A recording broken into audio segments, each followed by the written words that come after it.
Hello and welcome back to my channel. I'm Xeno, the personification of a cry for help, and welcome back to Image 1697.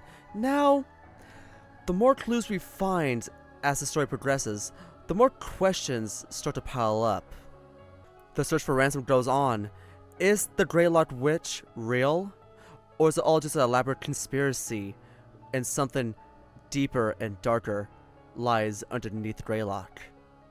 Well, let's go find out and continue onwards, shall we? So last thing we left off on, we ventured into the Forest of Perpetual Mist after noticing that some of the landmarks that Ransom took pictures of matched a Mormon church and a specific fire watchtower. Outside the Mormon church lies Ransom's truck, which was scratched to hell and back. And in the fire watchtower, we discovered a message that read, "Let Scorpio guide you as above, so below." What the hell does that even mean? Who the fuck knows? It'll probably be revealed later on. And also, there was a mysterious, shadowy apparition in one of Ransom's photos that we kind of missed. And also, inside the forest lied a severed hand. One with brown fur, clean cut, nothing like an animal attack. Is it Ransom's or is it some random person's? That's up to interpretation or until the story reveals it, but considering Ransom is the one who is freshly missing and that is a freshly severed hand, you can kind of put two and two together. And lastly, Ryan and Walter are on their way to Burlington to talk to the other newspaper companies to see if they could spread awareness about Ransom's disappearance. Without David's knowledge, considering David really wants to keep this under wraps and refuses to file a missing persons report in the newspaper, which is strange. That's why he's my number one suspect right now. Well, anyway, let's get on with it, shall we? Damn, it's been a while since I've been to Burlington. Sure, it's not a very big city, but there's still kind of a big difference between this and Greylock. Like, I pride myself on having a decent sense of direction, but I feel like I could get lost here. You know where the paper is? Oh yeah, I've been to the Burlington Herald many times. I know where we're going. Do you now? After navigating through downtown for a few minutes, Walter parks in front of a building. Oh, you do? Like the Greylock Sun, it's an unamusing brick building. If it weren't for the graphic sign on the side, I wouldn't know this is the Burlington Herald. Alright, I just want to make sure you got those drives. Yep, I've triple checked. I got everything we need. Okay, be ready to answer questions. Here goes nothing. I wonder how much of the truth you gotta give them compared to what you give David. Are you gonna tell them about Ransom's phone? I mean, I'm just saying. And then we head inside the building. The inside honestly doesn't look too different from the Greylock Sun. I find it interesting to see another newspaper. I follow Walter's lead as he walks up to the front desk, where a rabbit sits. Hey, how can I help you? Walter clears his throat as he usually does to prepare his formalities. Hey there, I'm Walter Perkins from the Greylock Sun. He then gestures towards me, I assume to introduce myself. Ryan Birder, also from the Greylock Sun. We're here because we'd like to submit a report to your paper.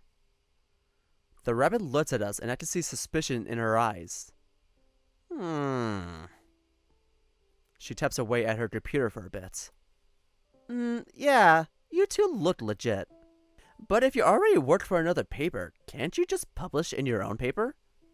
Yeah, but here's the thing. Our boss won't let us publish the story in our paper, and I'm afraid it's an urgent issue. Like what? A missing person case. Alright, well, you could go to the police for that.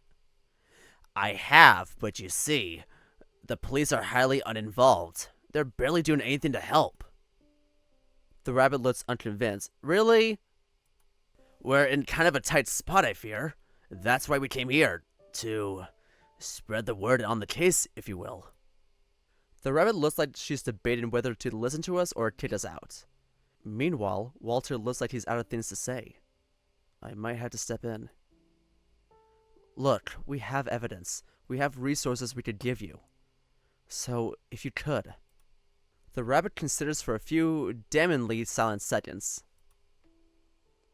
Oh, come on, rabbit, throw us a bone, please. Uh, that same might be important to consider the severed hand. Well, alright. But it's not me you should talk to. I'll call one of our staff and have them meet you. Then what the fuck is the point of talking to you? She then points to a hallway behind her. Second door on the right. I'll have someone in just a few minutes. Walter gives a heavy sigh of relief. I do the same, though more subtly. Thank you very much, ma'am. Really, I appreciate it. The rabbit gives a as she reaches for the phone on her desk. Walter and I walk behind the front desk and follow her directions. The room we find ourselves in looks to be a meeting room. One long desk stands in the middle with several chairs around it. Damn, you really saved our asses back there. The cat immediately makes himself comfortable on one of the chairs. You're welcome. I sit down next to him. I then put my bag on my lap and start fidgeting with it. You think they'll actually listen to us? I mean, we've gone this far, haven't we? All we gotta do is tell them what we know and give them the evidence. Although the rabbit at the front desk did let us in, part of me is still worried that they'll reject us. Hell, we could even get fired from the sun if David catches us. I should probably be focusing on where we are now. It doesn't take long before the door opens and a fox comes in. Who are you? Oh my god, what voice should I give this guy? Hey, are you two the Greylock Sun reporters? Yes, indeed. Hold on. I recognize this fox. Whoa, Terry? Judging by their reaction, it seems like they also recognize me. Huh? Ryan? Hey, it's been a minute, yeah? Whoa. You two know each other? Oh yeah, Terry and I were classmates here. I just remember you being one of the more cooperative students. The fox chuckles at that. Yeah, I remember. If it weren't for me, you wouldn't have passed physics. That is true. You worked at the Herald? Yes, indeed. And it looks like you're also a reporter. Funny, huh? Yeah. Terry sits down at the short end of the table closer to us and sets their large bag down. So I hear you two are here to report on a missing person? And due to your boss's orders and uncaring police, you can't adequately report on the situation despite how urgent it may be? Yes, that's correct. I see. That is quite the dilemma indeed. A strange one, too. Right? Terry then reaches into their bag and pulls out a notepad and pen. Well then, I'll need you to tell me everything you know. To start off, who is the missing person we're reporting on? Alright, here we go. His name is Ransom Wilkes. I spelled the name out carefully for the fox. He's a photographer for the Greylock Sun. Brown bear, 26 years old, yellow eyes. I believe he's around 6'2". Alright, when did you last see Ransom? The last time I saw him was on Thursday. He was taking pictures for a piece I'm writing. But then he made a post on his blog that night. I can't tell you the exact time it was posted because it was deleted, but I believe it was sometime in the 11 p.m. hour. The fox jots down everything surprisingly quickly. They seem to be keeping up. Interesting. And did you see this post? I only saw part of it. It was a series of pictures with the caption, "Spread the word" in all caps. I pulled one of the flash drives out from my bag. I only managed to save a few of the images onto my phone before the post was deleted. I've put them onto this flash drive, alongside a picture of Ransom you could use. Listen, I know I sound like a broken record player at this point, but Jesus Christ, if you don't go back to that place and find the SD card... Listen, I just need confirmation that the SD card wasn't in the laptop. Like maybe the witch took it. I need confirmation, because I don't understand how you didn't look at that. Alright, that's perfect. This will definitely be of good use to us. Terry takes the drive while fishing a laptop out of their bag. They boot their laptop up and plug the flash drive in.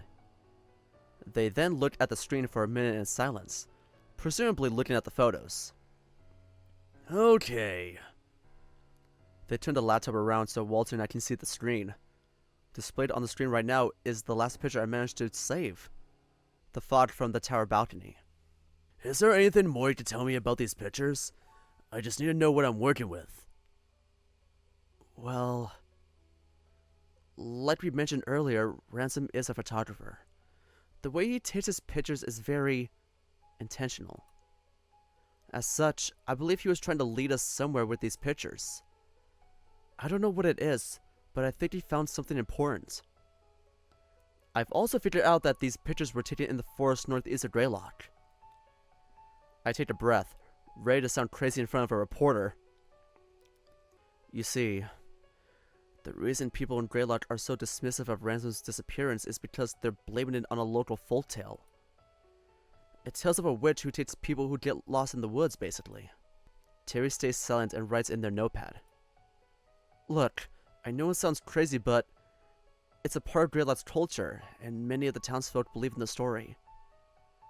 We're doing what we can to find Ransom, but we're kind of in a tight spot. We could use all the help we can get. It takes the thoughts a bit to respond. Alright, I'll write a report on this. Walter and I breathe a collective sigh of relief. If you wouldn't mind, I'll be doing my own research on Ransom Wilkes and Greylock. I trust you and I do believe this is urgent, so I'll get this out as soon as possible. I'm just going to need a few more sources. Yes, of course, do what you must. Thank you very much for this. Yep, no problem. The Fox turns the laptop around and does something else on it. I assume they're downloading the photos from the drive. Oh, one more thing. Yeah? If it's okay, we'd prefer to stay anonymous. Oh yeah, I'd like to avoid getting in trouble with David as much as possible. Oh yeah, shouldn't be a problem. Alright, is that all? I think so, at least for right now. Okay then, I will get the report out as soon as possible. Terry closes their notepad and laptop and stows them away in their bag. We all stand up and shake hands. Thank you very much for this. No problem. Thanks for coming over. It's nice to see you again, Ryan. Oh hey, and good luck with your investigation. I hope you find Ransom. Thank you. Terry then escorts us to the front door. Are we not going to talk about the severed hand? Ryan, I'm questioning your train of thought right now. But it's one thing to not tell the police. But maybe the newspaper would be more trustworthy than the police. I'm not too sure. Maybe I should look at it from Ryan's perspective. As to why he doesn't tell anyone about the severed hand, the sign, and all that. I guess he just doesn't trust anyone right now. I don't know. Well, that worked out surprisingly well. Alright, so what should we do now? Well. To be honest, I think we should cancel on Montpelier. You think so? Yeah, I mean, we were lucky to just get the Burlington Herald on board. I don't think we'll get so lucky at Montpelier. I mean, unless you happen to know somebody there. No, not really. It would be great to get the story to multiple newspapers. But Walter's right. We did get lucky here. So, you think we should head home? For now, let's just hope this plan works. Yeah. And so Walter and I get in his car and start driving back to Greylock. We're home! The drive back to the apartment is pretty uneventful. When I enter, I don't see Patrick inside. I expected that because I remember he has his family barbecue. I hope he's doing okay. He doesn't talk about his family much. Man, that was kind of exhausting. I could use a shower. I take a quick shower to get that feeling of tiredness off me. It doesn't quite help, but at least I feel cleaner. I dry myself off, and I'm ready to put my clothes on when I notice something in the mirror. What? That scar on my arm. Oh yeah, where your aunt bit you. A constant reminder of that night. I experienced the worst pain I have ever felt in my life that night. It was also the most scared I have ever felt. Something about the way my aunt looked. It was unnatural. I felt like she was going to kill me. Almost like she was a wild animal. Hold on. Ransom's room. the way it looked like a wild animal had trashed the room. And he and my aunt both disappeared, and people blamed it on the witch. Does this witch make people go feral in this universe? Kind of like Zootopia with that weird drug that made all the carnivores go feral? That might be it. I'm not too sure. Like the witch makes them act on their animalistic tendencies. I don't know. Okay, so connection between Ransom, room being trashed like that, the ants gnawing on Ryan's arm, and also that one teaser where it showed like Ransom's face, which kind of looked like scripted suicide for a second. I think it's all coming together. Okay, that should be the initial theory, that the witch enables your animalistic side. There just might be a connection. But how can I investigate this further? Maybe. Maybe what? I'm honestly not sure whether this is a good idea or not. Am I sure they will even collaborate? They prefer not to talk about it. Well, it's worth a shot. The brick house blends in among the rest, though it sticks out like a sore thumb to this raccoon. Most of the house is one story, though there is a part on its right end where the floor split up to a second floor and a basement. I took some breaths and walked up to the house. I worked up a bit more courage than I really need to and knocked on the door. It doesn't take too long for them to answer. What? Wait, is that Ryan's mom? The door opens, and on the other side, I see an older raccoon woman. She looks at me slightly surprised. Ryan?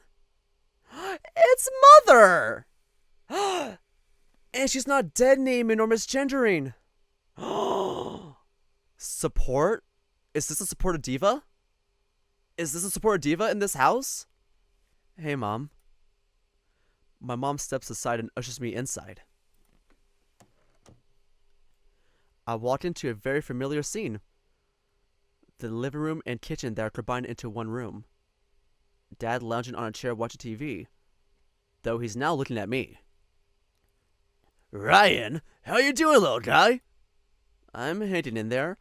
We got a supportive family! Ah! Yes! Good. We need at least one W in this game. This is certainly a surprise. What brings you here, Ryan? I don't think I should dump this information on them immediately after coming over. Just thought I'd come over. My mom looks at me with some suspicion. She may be supportive, but she can still smell some bullshit. Are you sure? You're not really one to just show up out of the blue. Is something up? Now I just feel guilty. I might just have to tell them. I've been a bit stressed out lately. The suspicion on my mom's face turns to worry. My dad stands up and walks over to me. Oh, what's happening? You remember Ransom? My parents think for a bit. Oh, that bear you dated. Yeah, I remember him. Yeah, he's gone missing. The expression my mom makes after I say that is unreadable. I feel like I know where this is going. She might too. But then her expression drops again. Well, I'm sorry to hear that. How long? Since Friday. Not much has happened since then, but I don't know. I just feel like I need to decompress. So, you came here? I nod at them silently. Okay, well, you can make yourself at home. I could make you a nochi bake. I still remember your favorite, and I have all the stuff I need. I was also going to make some bread tonight. I got the starter ready. I chuckle a little at my parents' hospitality. It's comforting to know they're here for me. I like that. Thank you. As my parents cook, I make myself comfortable on the couch. Local soccer plays on the TV. Greylock is playing against some team called the Sandy Hill Scarecrows. I don't pay much attention to the TV, though. My mind is still trying to figure out how I'm going to ask about my aunts. Perhaps it'll be best if I just be blunt about it. Who knows? A few hours later, I get called to the table. The note she baked is exactly how I remember it. The tomato sauce and melted cheese mixed well over the dumplings. Dad's bread is just how I like it. Light and fluffy with a hint of salt. Add the baking shows on TV in the background, and this is just like any family dinner I had when I was a kid. My parents and I spend most of the dinner catching up, telling each other how we've been and what's been happening. So, somebody's birthday is coming up. Oh, right. Is there anything you would like? To be honest, I've kind of stopped caring about my birthday. Nothing I can really think of. Well, I'm sure Patrick will get you a wonderful gift. Yeah, he's a good one. It's certainly nice and a much needed moment of comfort. But the whole time I looked for an opening to ask about my aunt. Eventually, there's a moment when the table goes quiet. All of us almost finished with our food. I take a few breaths to steel myself and speak up. So, I have to ask you something. My parents perk up, giving me their full attention. Oh boy. Let's just let this happen. Come on. What happened to Aunt Lisa? My mother's face distorts into that unreadable expression again. It takes her a second to answer. She snapped and went missing, on account of that witch.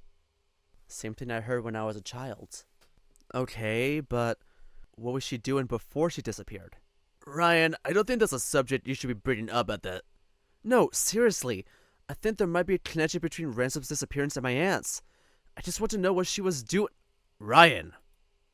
Frank? My dad's tone becomes stern. I know where that usually leads. Jesus, I'm not going to be subjected to another one of his lectures. You want to know something, Ryan? I look at her with uncertainty, waiting for her to go on. My sister had a friend who went missing. She tore herself up trying to find her. And then the one night we come over, she goes crazy and tries to kill you. My mother's eyes suddenly burn with a deathly intense glare. I saw the devil in those eyes. I knew then that my sister was gone. We had to get you out of there as soon as possible. If anything, you're lucky you're even sitting at our table right now. And then that witch took her, the night before she completely trashed her home. My sister was gone, taken by the devil's accomplice, and we had to clean up the mess she left behind. All because she wandered too deep into the fog to find her friend. So you're saying that, because that happened to her, if we venture too far just to find Ransom, it could happen to us. That's what you're saying. After a moment of silence, my mother's expression fizzles out into a mixture of sadness and fear. Listen here, Ryan. It's a dangerous world out there. Even if there was no witch, there are still dangerous things lurking in the woods. But in town, you're safe. With us, you're safe. I'm not sure how to respond to all this. I did technically get what I wanted. So my aunt was looking for someone who went missing. There's definitely a connection. Whatever Ransom was looking for, it seems like he wasn't the only one looking for it. My parents stay silent, the only sounds being the noise of the TV and the scraping of forks against porcelain dishes. Their expressions are solemn, with strong hints of worry shining through. Something tells me I should stay here a bit longer. Could I stay the night? I'm a bit embarrassed to ask it, but I just felt like I should. My parents' expression softened when I asked the question, though. Sure. We've turned your room into a guest room since you have your own place. Your old stuff is in the garage if you ever want to look through it. Well, at least they said yes. Thanks. We finished dinner, and I helped my parents wash the dishes. After that, I made my way up to my old room. Ooh, that's a vibe. Oh, wow. It feels strange seeing my old room so empty. Pretty much all that's left is the bed, a bookshelf, and a desk. The closet directly across the room from my bed is also empty, aside from a few hangers. Well, I wasn't exactly planning a trip down memory lane, so I don't mind. Ryan? I turn around to see my mother standing in the doorway. Yeah? Sleep well. Ooh, she was hesitating on something. She still has a solemn look. I guess that conversation really upset her. Now I just feel guilty. But at least she's still willing to let me stay. Yeah, thanks. And then she heads downstairs without another word. I hope they'll be okay. Well, I guess I'm sleeping here now. I should tell Patrick. I set my bag down on the table and fish my phone out of my pocket. Hey, so I'm staying at my parents' place for the night. Is that okay? He doesn't respond immediately, so I just start doing the normal bedtime routine. I strip down to my underwear and hang my clothes up on the hangers. I pulled the sheets on the bed down and made myself comfortable. I didn't think I would be sleeping here, so I hadn't brought my toothbrush and stuff. Oh well, I think my teeth can handle one night without being brushed. Soon I get a notification. Yeah, I'll be okay. Thanks. How was the barbecue? Fine. Patrick's curt response stands out a little to me. I hope his family didn't do anything to him. Any news about Ransom? We managed to get the Burlington Herald to publish a missing person report for him. Well, that's good. I'm heading to sleep. I'm tired. Yeah, same here. Sleep well. Love you. Love you too. Good night. With that conversation finished, I take some time to check up on the Image 1697 trend. I don't see any groundbreaking news or any forums with updates on Ransom. Just more pictures claiming to be the real deal. I do see one picture of a smiling husky, so that's at least unique. Ha! Ha! Ha! Yes! I knew it. I called it. I fucking called it. Wait a minute. I'm just curious. I'm curious. Because remember back then on my last Route 19 video where I said, is there gonna be like a smile.jpg reference in this? It said that whoever looked upon this image would be driven mad to the point of suicide unless they shared it. Ooh, chainmail is a smile.jpg. So it's about chainmail. So that's cool. I wonder if there's gonna be like a smile.jpg reference in that visual novel. I don't know, but either way, I'm excited for this. There's a reference. So now I'm curious, Rhettoe, did you add this in because I said that? Or was this always in the script? I need to know. I need to know. Please, I need to know. Because I appreciate this. And it's probably no use going to social media to solve this, is it? I turn my phone off and set it on the bedside table before laying down. It takes a while, but I manage to drift to sleep. What dreams are we gonna have? Oh? I'm still in my room. Except all my old stuff is up. The sun is shining outside, and I can hear the birds chirping. It's a nice day. My solitude is interrupted when someone walks into the room. It's the ants! A raccoon woman who looks to be in her 30s, and she looks familiar. She immediately notices me just laying on my bed. What you doing in here, young man? Huh. I don't remember her ever calling me that. Oh well, I like it. Just hanging out, I guess. Oh yeah? She comes over to the bedside and kneels down, resting her arms and head on the mattress. You wanna come hang out with your family? It's Taco Tuesday. Maybe in a bit. I guess I was just thinking. My Aunt Lisa raises an eyebrow. Oh yeah? What you thinking about? She pokes the side of my forehead playfully and teasingly. Stop. Sorry. So, random question. If someone you knew went missing, what would you do? My aunt takes a second to process what I just said. Then both her eyebrows rise in casual surprise. Wow, was not expecting something like that. She then stands up to straighten her posture. Well, retrace their steps basically. Ask their friends and family what they know. Put yourself in their shoes, I guess. But I think the most important piece of advice I have for you is... Get away from us, get away from us. You're about to bite my arm. Don't wander too deep into the fog. What's happening? Okay. She's not a Christian! My eyes shoot open and I find myself in the empty guest room again. What the fuck? It's morning. What time is it? Wait a minute.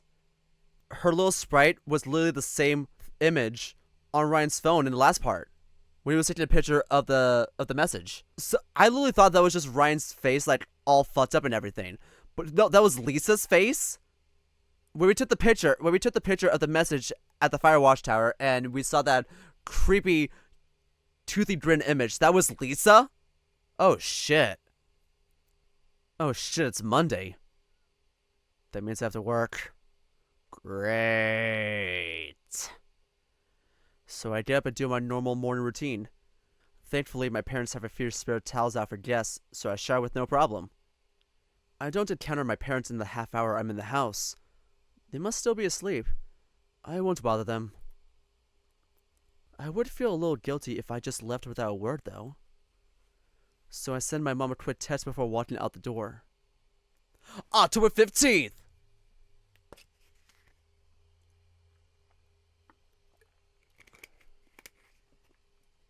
The more I learn about these disappearances, the more I think there's some truth to the witch story. To be honest, I think I have no choice but to investigate the witch story further. Like, how did it begin?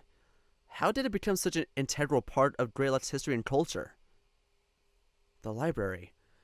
That would very likely be the best place to look. Patrick can help too. The apartment is a bit of a detour from the sun, but I can make it. Oh, it's Jim Delaney. Hey, raccoon! At first, my instincts tell me to run away from the voice, but upon recognizing it, I turn around. An old otter approaches me, and he looks aggressive. Jim? You tell your fucking bear to leave me alone, you hear me? He gets uncomfortably close and points an accusing finger at me while spitfiring those words at me. I just barely realize what he said before he starts walking away. What do you mean, bear? Did you just say your bear? What are you talking about? Sick of your kids and your goddamn parades. Jim, what? But he's already far away from me. For someone bordering 70, he's surprisingly fast. I just stand on the sidewalk, dumbfounded as I watch the otter storm away. What did he mean by all that? Was he talking about Ransom? He said your bear. Another thing. He didn't look so great. Is he okay? Well, he is 70. I don't know. That was so much and yet so little. I guess the only thing I could do now is go to work. But first, I need to talk to Patrick. And so I walk towards our complex. Jim's words echo at the back of my mind. Something about the way he acted unnerves me. He was on edge. The walk back to the apartment is short, but I feel distant the whole time, like my body's on autopilot. No, I don't care! I'm about to enter the apartment, but my trance is broken when I hear something inside. Uh-oh. Is he on the phone or is someone in the house with him? Why don't you try taking care of yourselves for once? Get a job or something! Patrick is storming around the living room, talking into his phone. I rarely see him angry, and it upsets me to see him like this. Well, I'm not your parents. I can't just keep giving you money, my money, mind you, that I earned. It's not my fault you're wasting money, and it's not my money you're wasting. So just figure your shit out and leave me alone. Patrick hands up and drops/throws his phone on the kitchen island. His expression relaxes when he notices me, and he covers his face with a hand. Hey, Ryan. Sorry about that. I approach him. What happened? Ugh, my parents are low on money again, and they're asking me for help. Mind you, they're the kinds of people that just sit on their ass all day. They don't do anything. They don't actually care about me, they're just using me for money. I'm tired of this shit. I give him a hug of consolation. It's the best thing I can think to do right now. Yeah, I can't imagine. I'm sorry you're going through that. Thanks, Ryan. The hug lasts for a few seconds before... Oh shit, we should get going! Oh, right. We walked in silence for a bit. Patrick still looked sullen from the phone call. I mean, I knew his parents were financially irresponsible, but I didn't think they were straight up mooching off him. I can't imagine having to pay off my parents' debt. Would now be a bad time to ask him about... You doing okay? I'm fine, I guess. His tone isn't super convincing, but I take it for now. Knowing him, I think he could use a distraction from that. So I built up a bit of courage and... So, I have a question for you. Is it about my family? Oh, no, it's about the library, actually. Oh yeah? Shoot. Well, he's already perked up a bit, so that's a good sign. Here goes nothing. Do you know if the library has any historical documents about Greylock? Or like a detailed recording of its history? We do actually. Though they're in the archives under the building. Only employees are allowed. Huh. Could I get in with permission? Well, they're pretty strict about it. They wouldn't let just anyone in. You could technically get in through your connection with the sun, but only with your boss's and the librarian's permission. Well, that's an inconvenience. A real shitty one at that. How could I work around that? Perhaps Patrick could be of some use. So, how about you sneak me in? Huh? The lion flinches and looks at me surprised. Hold on now, that could get both of us fired. I shrugged at him casually, as if a dumb decision I made wouldn't negatively affect the both of us. I just think it might help us find Ransom, you know? Patrick suddenly looks on edge. Like he's seriously considering it, but he's also worried about his job. Maybe he needs a little more convincing. And so I spit out the first thing I could think of. How about this? If you cooperate, I'll give you a real good fuck it tonight. Hell, I might even let you stick your tongue in my cooch. Ryan! Ryan! You know what? Hell yeah! Patrick looks at me, surprised and flustered. He leans in to whisper. Where is this coming from? I shrugged at him again. Just making a promise to my boyfriend, eh? Who I love very much. I make two of my fingers walk up his arm. He looks unnerved and embarrassed, but I can smell a hint of excitement coming from him. Patrick takes a minute to consider. What would I do? To be honest, I didn't really plan ahead. I might have to bullshit my way through this. Well, we'd had to distract the librarian and any other workers. I think I could do that. There aren't very many of us. I'll pretend I'm browsing as you do something to distract the librarian. Perhaps I can ask Walter. He might be willing to help. Okay, that could work. Alrighty. I know I finished earlier than you, so I'll come over when I'm done with work. We can discuss a proper plan then. So is it a yes? The lion sighs heavily. It's a breath of resignation. Sure, yeah. Just try not to get us fired, okay? Thanks, babe. You're the best. Patrick chuckles nervously. Well, I got a chance. I just have to not screw up. Soon we reach the library, and we wave our goodbyes as Patrick heads off to work. Now I just have to survive my own work. Please don't let David catch on. Please don't let David catch on. Please don't let David catch on. To my surprise, work actually goes by without anything notable happening. Walter shows up at work normally. David just minds his own business the whole day. I checked the Burlington Herald site several times. Ransom's missing person report hasn't been published yet, but I'm sure Terry is working on it. Even with the underlying anxiety and the anticipation to continue investigating, This workday is a welcome break. 4:30. It's time to begin this plan. The first thing I do when I enter the building is wait for Walter. I know he gets off the same time as me. As soon as the cat walks out, I saunter up to him. Hey, Walter. Hey, Ryan, what's up? Would you like to help me with something? The cat looks at me suspiciously. Would you like to tell me what it is? Sure, yeah. I want to investigate the previous disappearances that have taken place in this town. I believe there might be a connection between all of them, including Ransom. Like the witch? Perhaps. Maybe. I only know when I see them. But the only place I can find those is in the library's archive, so... I realize that I'm about to say something that's probably illegal, so I lean in to whisper. I'm going to sneak in there. Walter looks at me surprised. It's pretty much the exact same look Patrick gave me. Seriously? You know you can access the library's archives with permission from... The cat catches himself mid-sentence as he realizes what he's saying. Oh, I see. Pretty fucking crazy plan, though. How are you going to do that?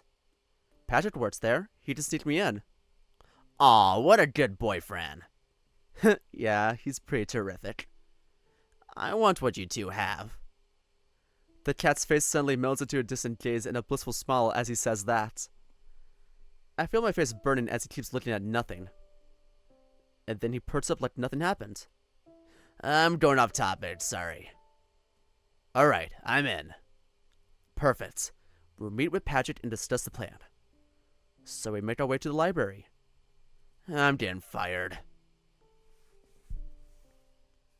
Listen, we're doing some risky things here. We went to another newspaper. We ventured into forests of weird fog. Like, we're doing a lot of crazy shit. When Walter and I enter the library, the first thing we do is look for Patrick. Thankfully, it doesn't take too long to find him. He's shoving books from a cart. Hey, Pat. The lion looks away from the shelf to look at us. So you did get Walter on board. My hunches were correct. Just thought it helped.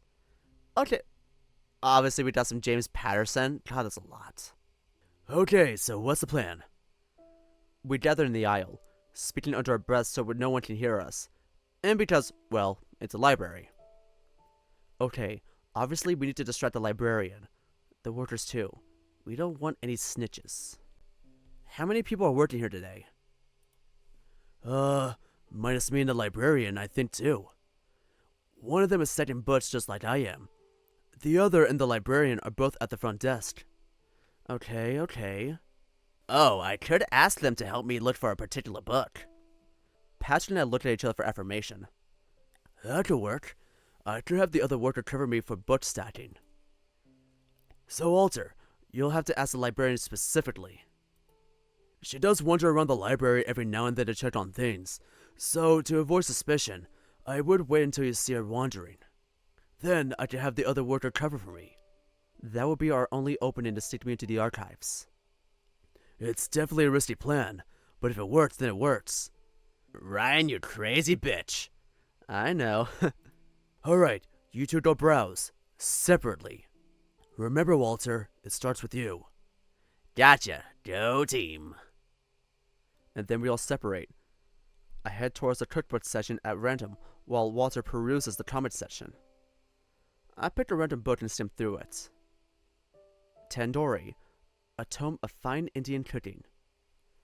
Let's see here. Chicken vindaloo. Chicken marinated in garlic and vinegar and then cooked with spices and put in a spicy curry alongside cubed potatoes. Best served with basmati rice. That actually sounds pretty damn good. I'll have to try that. Same. Damn. I can't get too distracted. I try to stay fairly close to Walter so I can see him. You finding everything okay? Jesus! I look to my side and I see a middle-aged sow putting on a sweet smile and speaking to me. The librarian. Fuck, you didn't expect this to happen, huh? Huh. Looks like our chance has come. Oh yeah, everything's good. Okay, hope you find what you're looking for. Yep, thank you. And then she keeps moving. Thankfully, that was only slightly awkward. Now she just has to check on Walter in order for this to work as naturally as possible. To our luck, the next area she walks over to is the comment section. Walter looks like he knows she's coming. He must have heard that little conversation between me and her. You find everything okay? Walter turns around much more smoothly than I did. He puts on a very polite smile in response. Oh, yeah. Actually, there's a particular book I'm looking for. You think you can help? Ah, well, you can use the catalog for that. To save himself, Walter makes himself look embarrassed. Well, I've never really used the catalog. You think you could educate me on that? Sorry. Ah, well, that's no problem at all. Follow me. She then leads the cat to the other side of the library, thankfully away from me and Patrick. As he walks away, he turns around and gives me a mischievous grin and the thumbs up.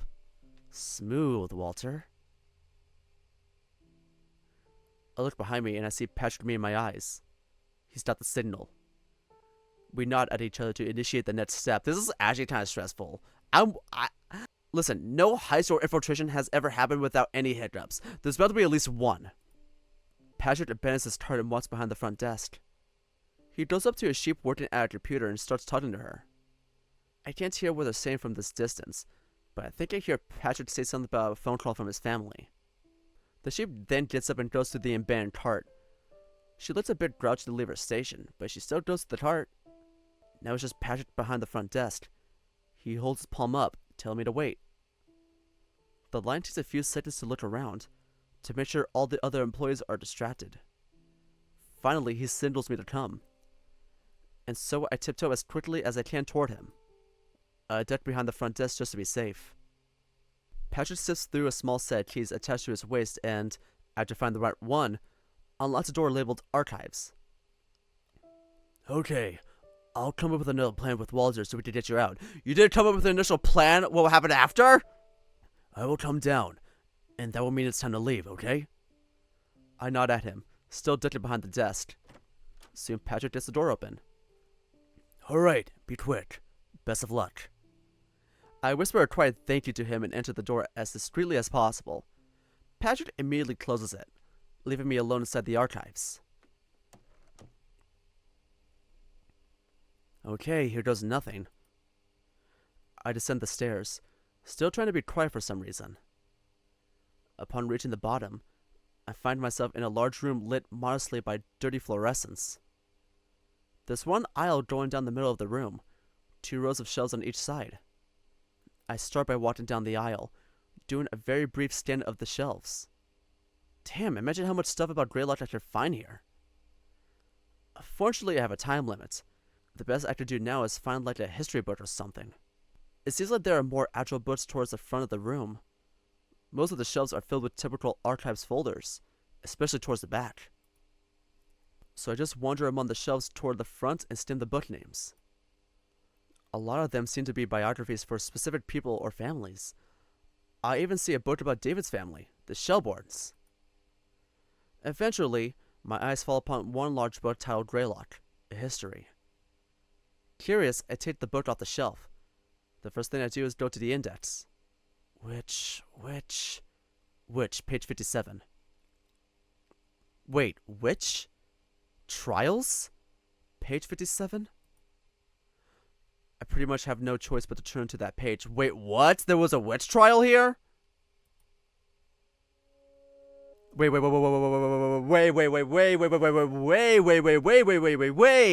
Hold on. Okay, new theory. This Greylock witch is real, and she's actually the spirit of one of the witches that were burned, and she cursed this town. The Greylock witch trials, although brief, were an admittedly regrettable time in the town's history. Taking place in October 1697, the trials saw over 100 people accused and 20 executed. It is said that the villagers went mad upon looking at the corpse of one particular individual who was hanged. In fact, it is believed that the trial and execution of this individual was what began the witch trials and their onslaught. In hindsight, the villagers believed this person was truly a witch and servant of Satan, while the other people who were executed were innocent. No historical record that would give a name to this individual still exists. To this day, no one knows the identity of that accused person. To even speak their name was to curse their land, Spoke Greylock Reverend Samuel Shelbourne, 1645 through 1709. Am I reading this correctly? Reverend Samuel Shelbourne? Could this Reverend be David's ancestor?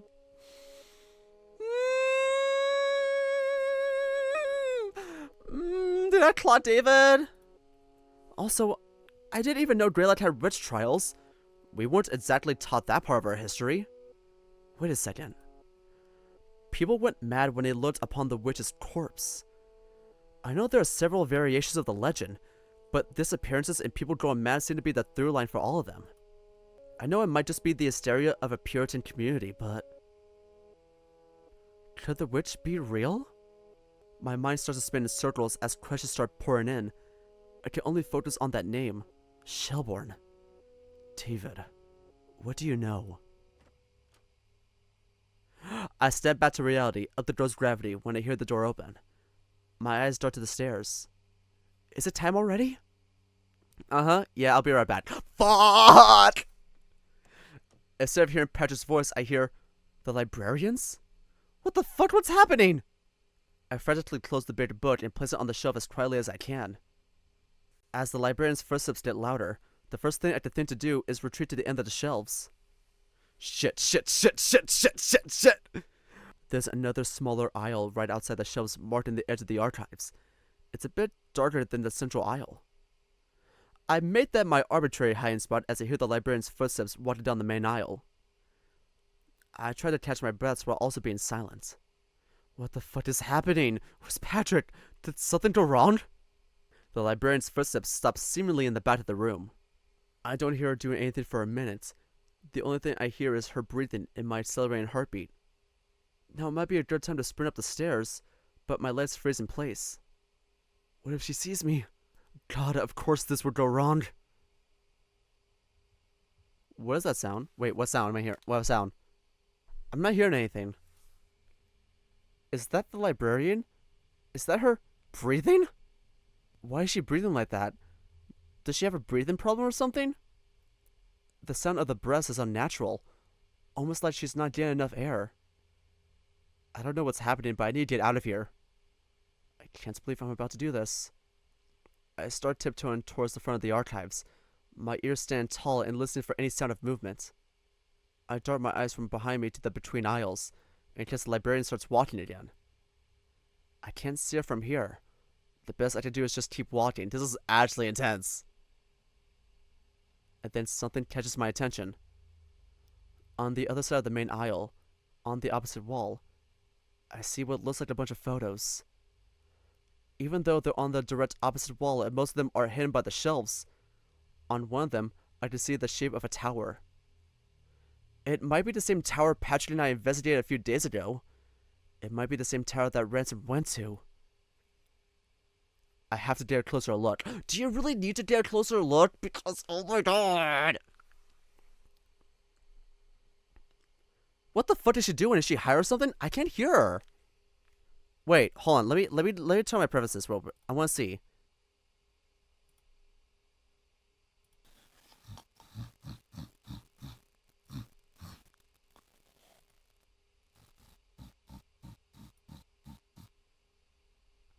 What the hell is that sound? Hold on, I'll turn this all the way up.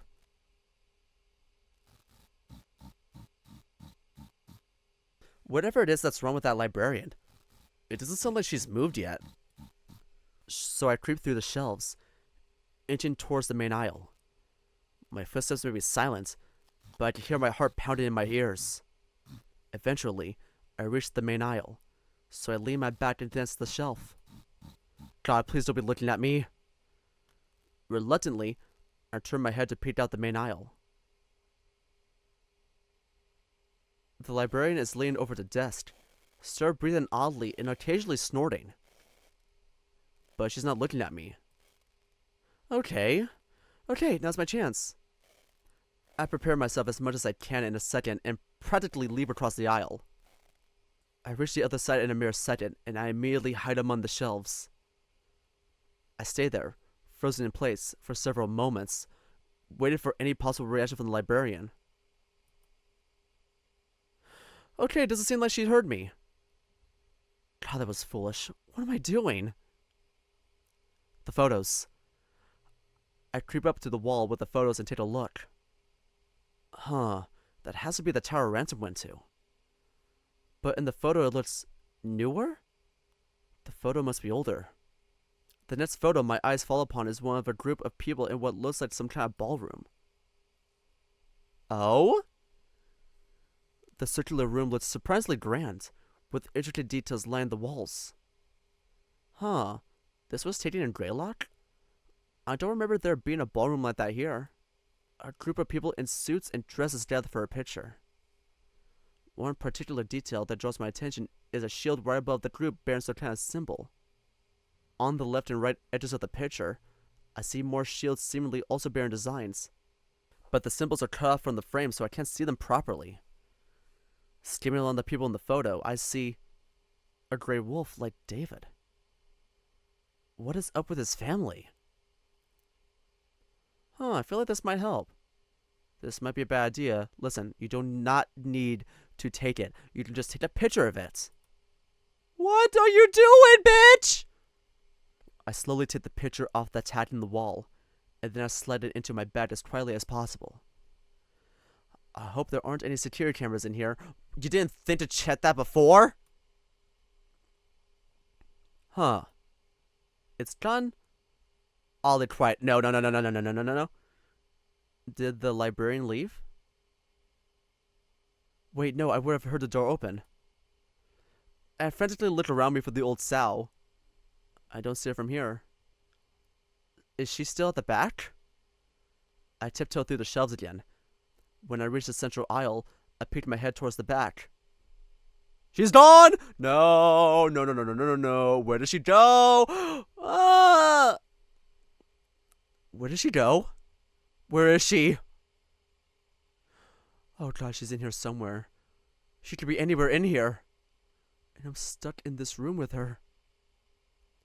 That thought alone is enough to make my heart pound. But also knowing that she's acting odd right now is paralyzing. So I carry her back within the shelves, holding my hand over my muzzle to try to keep panting breaths from escaping. What am I going to do? The door opens. Footsteps descend the stairs. Hey, Miss Waters. Patrick. Sorry, but I was wondering if you needed help with... The lion's voice trails off. What does he see? What the fuck? Oh god. I inch my way back to the main aisle again and peek over once again. I don't see the librarian anywhere, but I do see Patrick standing in the main aisle, staring to the shelves. He looks both confused and worried. He doesn't even notice me at first. Eventually, he turns his head towards me, but his expression doesn't change. I guess I know where the librarian is now. The lion points to the shelves on the opposite side of the aisle. Go around. Okay. I follow his directions, as quickly but quietly as I can manage. My heart keeps pumping, though safety is almost here. I hear the librarian snorting again. Miss Waters? Ew, I do not like that. Ew, cease. Oh, that's creepy. Oh, God, I did not like that. What is that? Finally, I reach in front of the archives, and I don't wait to start sprinting up the stairs. I'll leave you alone. Oh, shit! Looking behind me, I see Patrick run up the stairs himself. And behind him is the librarian? What? Running on all fours, her eyes large and round and dark. I reach the top of the stairs and practically dive behind the front desk. Patrick reaches the top too and frantically closes the door behind him. The lion gestures at me to go, so I leave the front desk as quickly as I can. As soon as I'm out, I try to look casual as I sprint walk towards the front door. So anyways, that's why the movie adaptation of Raven Man didn't work. Walter is talking to the sheep worker, who looks like she wants to punch him right now. Oh, Walter.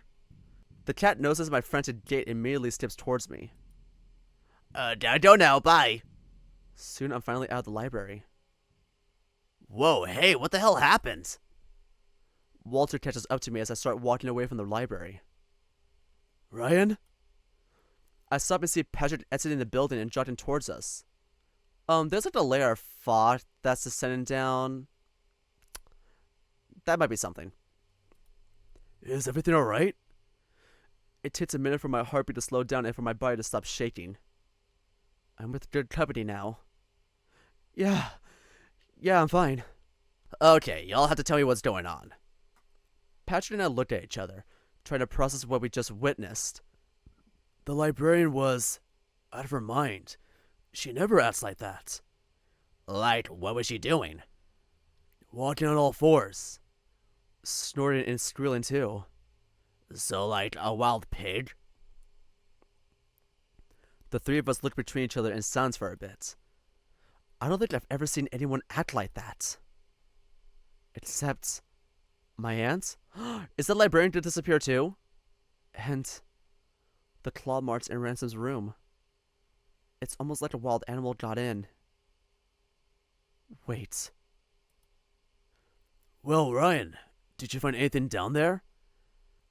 Oh, yeah. Did you guys know that Greylock had witch trials back in the 1600s? I don't remember learning about that. Really? I didn't know that. Yeah. Apparently the villagers went mad when they looked at one particular person who was hanged, but I couldn't find their name. If I had to guess, it might be scrubbed from every historical document. If you ask me, it sounds like typical Puritan stuff. So that must be where the legend of the witch comes from. Also, apparently David's family has been here for centuries too. A book I found mentioned a reverend named Samuel Shelbourne. Walter rubs his chin inquisitively. Interesting. You suspect David is connected to the witch story? I don't know about David per se, but definitely Samuel, if that's his ancestor. Oh, also I found this picture. Does anything stand out about it? I take the picture out of my bag and hand it to Patrick. The two cats looked over the picture of the group. There's another gray wolf here. You think that might be another Shelbourne? Possibly. Can't say for sure though. I feel like I've seen that design on the shield before. An omega over a straight line. The cat paces around for a bit, snapping his fingers as he thinks. Oh yeah, it's the symbol of Libra. Patrick and I just looked at him, waiting for him to elaborate. Libra like... More specifically, Libra as a zodiac sign. It looks like there are more shields in the picture, so perhaps that ballroom or whatever it is has like a zodiac belt decoration. That's neat. So if that's correct, then the shield to the left of it should have Virgo, and the shield to the right should have Scorpio. Patrick and I looked at each other, and we immediately know what we're both thinking about. Let Scorpio guide you. As above, so below. Whoa, what's that? Where think we saw the tower? Perhaps whatever building this is, that's where we have to go next. And if we go in the direction of the Scorpio shield, that just might get us somewhere. I know I was just in a very frightening situation, but now I'm just excited. This just might be another step to find Ransom. I shook Walter the Genius's shoulder out of my excitement. Walter, thank you! The cat looks a bit surprised and embarrassed. You're welcome. I don't know why, but I just start walking home. Patrick is a bit confused at first, but he catches up to me. See you tomorrow, I guess. Yep, see you. Oh my god, we're going to find him! Well, you seem excited. Patrick and I enter our apartment and I immediately start pacing around the living room. Oh, you have no idea, Pat. We have another lead, and I just have a feeling we are about to bust this case. I drop my bag on the kitchen island a bit too heavily. Wide open. Well, it's honestly refreshing to see you this excited. I know it's been weird these past few days, but... I walk up to my lion and plant a big kiss on his lips. When I pull away, I just keep my head close to his, holding his shoulders. Hey, Pat. I just want to say thank you for all you've done these past few days. I know it's been messy and scary with everything going on, but thank you. I really appreciate it. Patrick smiles tenderly. I revel in his warmth. It's no problem. I'm here for you because I love you, Ryan. Just hearing those words is all I need to know everything will be okay. I love you too, buddy. We kiss again. And again. And then we go a bit deeper. Ah. And then they fucked. Whoa, we're gonna get that? You know, we might say that for the next part. No, we're gonna say that for the next part. I'm sorry for cock blocking y'all, but this playthrough has began a bit too long. So I might as well say this for the next playthrough. So, the Greylock witch trials. That's interesting. But only one person who was hanged was said to be an actual servant of Satan. So she's definitely the witch that's cursed in this town. Anyone who looks upon her is said to go insane. That's interesting. And I knew that David has something to do with this, but considering his family has been around Greylock for centuries, and it's... Ooh, I knew it, I knew it, I knew it! I never trusted that Mormon bitch! Wait, is he actually a Mormon? I don't know, but he dresses like a Mormon, so... sue me! Well, anyway, thank you all so much for clicking on this video. If you enjoyed it, you could give it a like, and subscribe if you're really interested. I'll leave a link to the visual novel in the description below if you want to go figure out the mystery yourself, as well as Rhettoe's Blue Stein YouTube channel if you want to support them. I'll also leave lists to my Twitter and Blue Sky if you want to support me on those platforms. And as always, I'll be leaving a link to the visual novel me and my good friend Xeno Red Panda made for the February Game Jam called When You're Mine. Please don't show your support to it. If you do enjoy it, maybe consider rating it and commenting on it on itchio. We love reading those, it makes our day. And as always, thank you all so much for watching, and I'll see you in the next video. Bye bye!